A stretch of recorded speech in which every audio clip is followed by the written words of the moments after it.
어서 오세요. 반갑습니다. 안녕하세요. 제 결혼 이야기를 해보려고 사연을 보내게 된 46살 남자입니다. 제 아내는 올해 22살의 베트남 여자입니다. 아내와 저는 나이 차이가 띠동갑 2바퀴나 됩니다.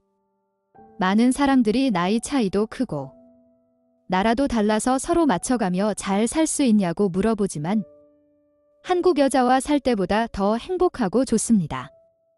30대 초반에 동갑내기 한국 여자와 결혼을 하였습니다. 전처는 아이를 낳기를 원치 않았고 저 역시도 전처만 있으면 아이는 없어도 될 거라고 생각했습니다.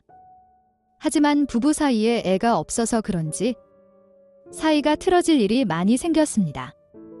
그때마다 잘 넘겨보려고 저도 전처도 많은 노력을 하였지만 반복되는 문제들도 서로 지치게 되면서 이혼까지 하게 되었습니다.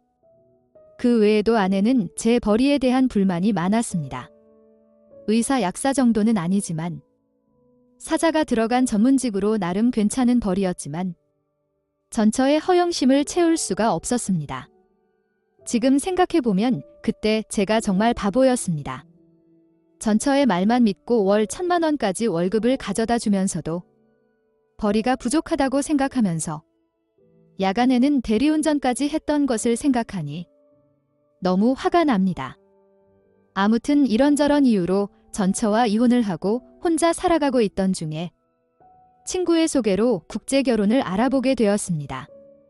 도망간다는 이야기, 여자의 집으로 돈만 보내주다가 끝난다는 이야기 등 수많은 부정적인 글들을 보면서 저 역시도 처음엔 국제결혼은 아니라고 생각을 했습니다. 하지만 저에게 국제결혼을 강력 추천한 친구는 몇 년 전에 국제결혼으로 잘 살고 있는 자기를 보라면서 인터넷에 있는 글들만 믿지 말고 자기를 믿으라고 하였습니다. 그러면서 결혼 비용도 절반 보태줄 테니 자기를 믿고 한 번만 다녀오라며 강력하게 추천을 하는 것이었습니다. 오랫동안 알고 지낸 친구였기에 믿고 다녀오게 되었습니다.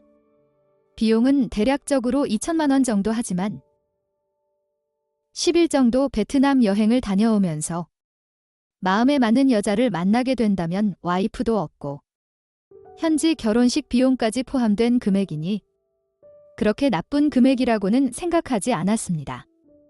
그렇게 저도 4일 동안 맞선을 보았고 좋은 여자를 만나서 결혼까지 하게 되었습니다. 그 여자가 지금 제 아내입니다. 너도 나이 차이가 많이 나서 걱정이 되기는 했지만 그 이상의 여자들은 이미 다 결혼을 했거나 애가 있는 경우가 대부분이라서 어쩔 수가 없었습니다. 그렇게 현지에서 결혼을 한 후에 저 먼저 한국에 돌아오고 아내는 한국어 시험 등을 끝내고 비자를 받아서 한국에 따로 들어오게 됩니다. 그 기간이 대략 7개월 정도 걸립니다. 저는 그 기간 동안에 아내가 보고 싶어서 2번이나 베트남에 다녀왔고 주말마다 베트남어 과외도 받았습니다.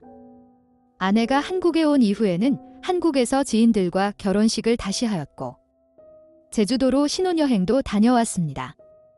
해외로 신혼여행을 데려가고 싶었지만 아내가 제주도를 너무 가보고 싶어 했기에 제주도로 가게 되었습니다. 아내에게는 제주도도 해외여행이더라고요. 그 후로는 남들처럼 평범하게 잘 살고 있습니다. 다만 전처의 허영심과 경제 문제로 많이 다툰 경험이 있기에 제 월급이라면서 아내에게 500만 원만 주고 있는데 열심히 일해서 돈을 벌어왔다며 정말 고마워하고 존경해 줍니다. 정말 일할 맛이 납니다. 월급 중에 50만 원은 아내 용돈으로 쓰고 50만 원은 처갓집의 장인 장모님 용돈으로 보내라고 하는데 매 월급 날마다 진심으로 고마워하고 행복해합니다. 전처는 훨씬 많은 월급과 용돈을 주었는데도 매번 돈이 적다며 불만만 가득하고 저축은커녕 마이너스 통장의 빚만 늘어났던 것에 비하면 확실히 다릅니다.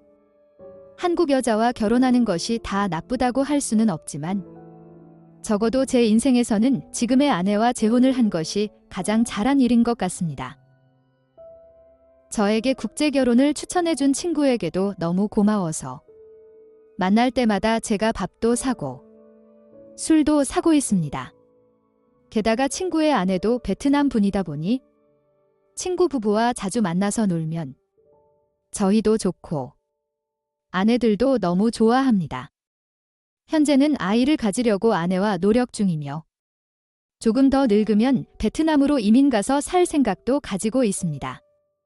저 역시도 제 경험을 토대로 주변에 아직 장가를 안 갔거나 결혼에 한 번 실패한 사람들이 있으면 추천을 해주는 편인데 아직까지는 실제로 국제 결혼을 한 사람은 없습니다.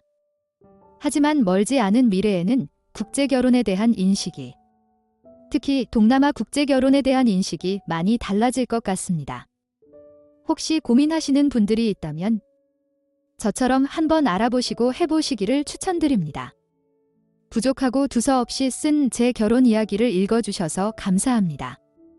오늘의 사연은 여기까지입니다. 구독과 좋아요, 알림 설정 부탁드립니다. 긴 글을 읽어주셔서 감사합니다. 구독과 좋아요 꾹꾹 눌러주세요. 꾹꾹.